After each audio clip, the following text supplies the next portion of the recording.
antara tanda kecil kiamat yang belum berlaku, keluarnya Imam Mahdi.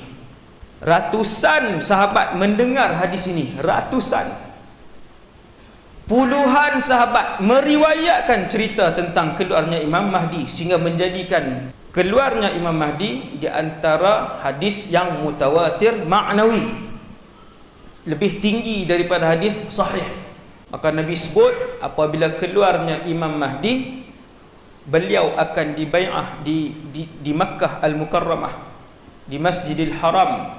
Maka bila Imam Mahdi keluar, ratusan yang pertama membai'ah Imam Mahdi mesti berlaku di Masjidil Haram. Dia ada kriteria dia yang tak boleh diubah, yang telah digaris rapi oleh Rasulullah sallallahu alaihi wasallam, dan orang-orang terawal yang membai'ah beliau adalah para ulama.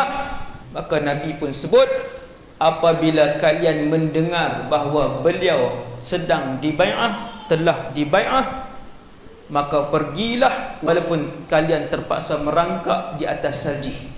Itu kena pergi, tapi kena belajar juga fiqh jihad. Dengan sebab itu yang akan menyertai peperangan itu hanya dua kumpulan, dua syarat sahaja. Yang pertama, mereka yang ada iman. Yang kedua, mereka yang ada ilmu.